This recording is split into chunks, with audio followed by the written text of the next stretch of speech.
pag-usapan natin. Mga kababayan, eto pala, tatay-tahimik lang. Akala ko si Mark lang tahimik eh. Yun pala, kaya pala laging umiepal itong si Alan Peter Cayetano, mga kababayan, hinggil sa mga insertion. Alam nyo ba, etong si Alan Peter Cayetano pala, mga ka-GP Natics, ang may akda nung siya po ay Speaker of the House pa. Panahon din ni Digong Duterte. Naalala nyo yung etong si Alan Peter Cayetano ay may paluhod-luhod pa na nagkaroon po sila ng usapan ni Alan Velasco. Tama ba? Basta Lord Alan Velasco rin ata yun eh. Ng speakership. Term sharing sila, mga kababayan. Itong si Alan Peter Cayetano ay magtatapos na sana ang kanyang termino kalahati. Pero ayaw niya pang bumaba, gahaman sa pwesto eh. Pero ang punto doon, mga ka-GP Natics, ito pala, ngayon natin nalalaman na ito pala ang may akda ng mga insertion na yan dahil po sa small committee. Di ba may BICAM tapos small committee, siya pala yon. Mga kababayan, kaya pala ang hilig, kaya pala dyan sa Senado ngayon ay sanay na sanay sila na mag-insert at maging proponent, mga kababayan, during the BICAM. Ito yung illegal na insertion na sinasabi ko. Tingnan nyo. Si Oreo, bida na naman sa likod, sa pinto. Sa atin pong pagsasaliksik sa aking pinagmulan ng mga insertion sa budget ay napunta tayo sa isang talakayan na nangyari noon pong year 2020. Okay. Wow. Ma'am Haida, lumalabas nandito sa taong ito, 2020, pinauso yung budget insertion sa House sa pamamagitan ng small committee. 2020. Tapos sabi ni Bato, oy, baka na naman sa Duterte na naman mapunta tong investigasyon na to. Yun doon talaga napupunta eh, di ba? Na ngayon ay notorious na. Ito po yung House kung saan ang nakaupong speaker ay walang iba kung hindi si House Speaker Alan Cayetano. Wow! Si Alan Cayetano pala nagpauso niyang House Small Committee kung saan ginagawa ang misteryosong mga insertions na ngayon ay mas kilalang malalagim na mga insertions sa budget. Tingnan niyo po ulit itong ating ginawang table ng budget process. Yung kulay dilaw, yan yung sa budget amendment. Ito yung tamang proseso. Wow! Yan po ay makikita sa step number... Okay, mga kababayan, wait lang. Para elaborate natin ng konti. Kasi marami nagtatanong yan. Even myself, mga kababayan, ay tinatanong ko rin madalas. Ano ba talaga ang totoong proseso ng yung pagkakasunod-sunod? Paano ginagawa yung NEP? Paano ginagawa yung GAA, yung GAB? Ito pala yan. Yung proseso nila, una, President proposes budget NEP, mga kababayan. O National Expenditure Program. Tapos magkakaroon ng House Committee hearings. Tapos magkakaroon ng House Plenary Debates, period of amendments, approval. Tapos mga kababayan, pagkatapos niyan, House Small Committee insertion. Magkakaroon ng insertion. Okay? Itong ano na to, pauso yan ni Alan Peter Cayetano.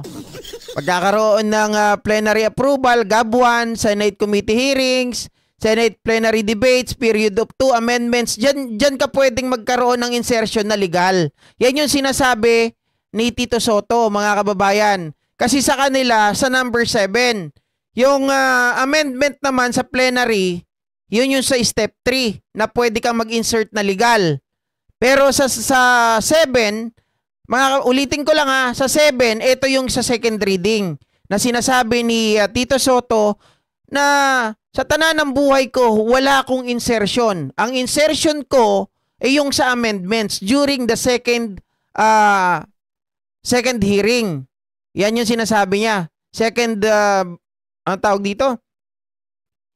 Nakalimutan ko yung terminology ni Tito Soto. Pero sabi niya gano'n, basta second hearing mga kababayan, amendment sa second hearing. Yan.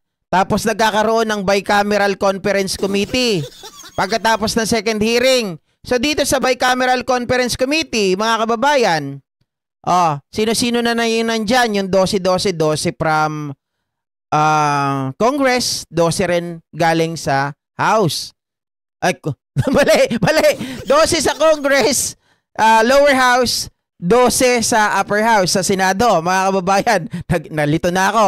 Tapos, magkakaroon niya ng House and Senate plenary approval of bicameral court.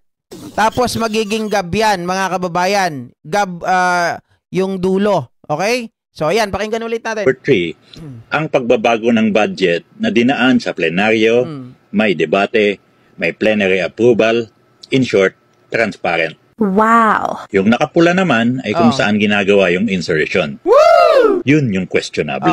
Woo! Makikita nyo sa step number 4, may small committee sa House na nagsisingit ng kung ano-ano sa budget na walang plenaryo, walang debate, at walang approval. In short, hindi transparent. Ito pong nahukay nating talakayan patungkol sa House Small Committee ay naganap sa ating multimedia talk show na Kalambuan Dalatanan o KDT eksaktong 5 taon na ang lumipas o noong Oktubre 13, 2020.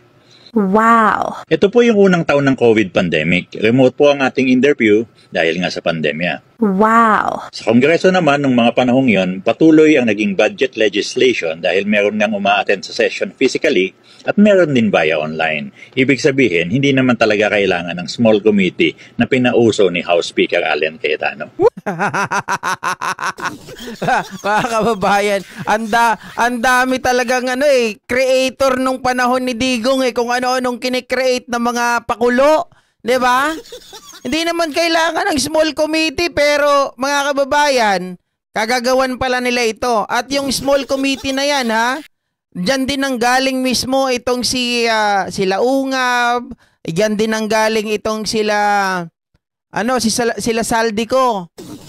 Kaya nga sabi ko nga sa inyo, lahat talaga patungo sa mga Duterte. Sa kanila nang galing lahat ng katarantaduhan. Oh. Ayan may paganong-ganon pa si Yan ang Marines. Yan ang Marines. Ayop ka ba to? Mga kababayan, siya pala ang salarin ng insertion. Biruin mo, insertion na illegal mga kababayan. Illegal ang tawag natin doon kasi nga, sila lang ang nakakaalam.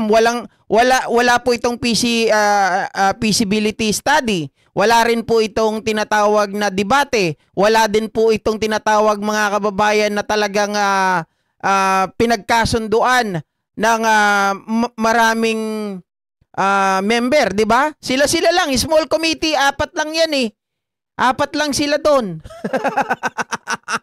Huling-huli mga ka-GPnatics ang katarantaduhan. Diyos ko, sa panahon talaga ni Digong, ang dami pong mga hokus-pokus. Hindi nga, dahil po yan mga kababayan sa initiative ng Pangulo natin na magkaroon po ng investigasyon dito sa flood control. At dahil nga po mga kababayan, maraming nawawalang pera na ibubulsa lamang. Eto, lumalabas ngayon.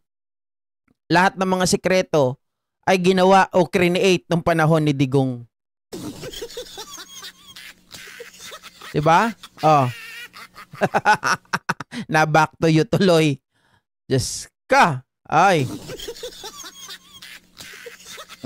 So, iwanan na natin yan mga kababayan. Ito naman ang pag-usapan natin. Tuloy-tuloy natin to. Bahala kayo dyan. Mga ka-GPnatics. Etong si Kong Miao,